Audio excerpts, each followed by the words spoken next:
Well, for more on this story, we're joined by our International Affairs Editor, Angela Diffley. Angela, France and the European Union, they're not delighted by this news, are they? They're not delighted, no. As the president of Niger says, the general who is leading the junta there, this is our uranium. We will sell it to whom we want, as we wish, when we want. And that is the reality. It's true that this idea that some of it has already been seen, there are reports in international media that some uranium has already been taken to Togo, that it will from there go to Russia. These are reports in international media. In some ways, the Americans, the International Atomic Agency, would prefer Russia than Iran, which is one of the other possibilities. If it's going on the international market, France has no way, Europe has no way, nobody else has any way of stopping Niger selling that uranium to whomsoever it wants. What is also worrying is that in order to get from Niger to Togo in West Africa, or to the coast there, it has to cross several areas which are controlled by jihadists. And that in itself is a real security worry for the European Union, for France, that somehow jihadists might get their hands on that uranium as it travels. But the reality is that that is the position we're in.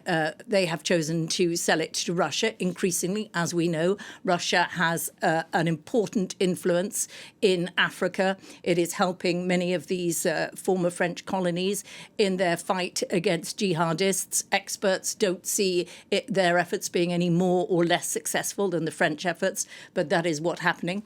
In France, about 20% of France's own uranium needed for civil nuclear reactors came from Niger. So both France and the European Union are trying to find other avenues of supply because it's an important resource which now has become very complicated to access.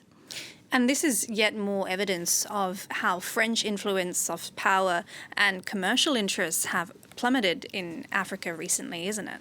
Yeah, it's such a long way from when this happens every time there is a new French president. There is an attempt to reset relations with Africa in various different ways, ranging from not long after independence to we will work together, we're equals, to further along French presidents saying, we understand you think we're too paternalistic, we need to be more equal, to Emmanuel Macron at the beginning of his presidency saying, we must make this relationship much more about commercial interests. We're all equals again. And it is such a long way from those speeches he gave at the beginning of his presidency. France is disliked in much of West Africa and Central Africa, where it was the former colonial power.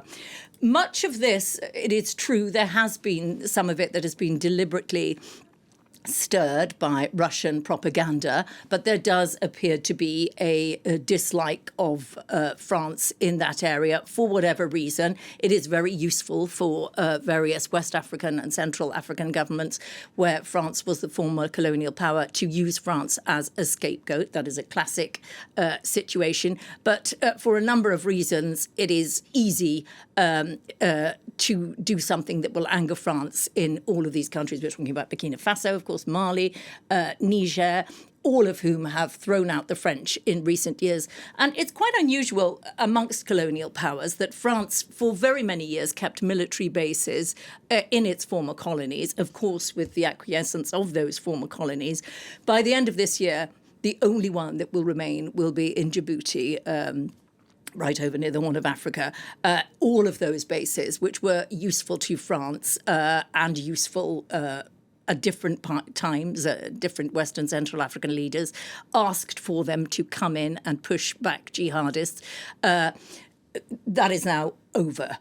For now. It's a very complicated relationship. It's very difficult always for any colonial power, France, to separate defending its own commercial interests, because there were very significant French commercial interests in all of these countries after France left.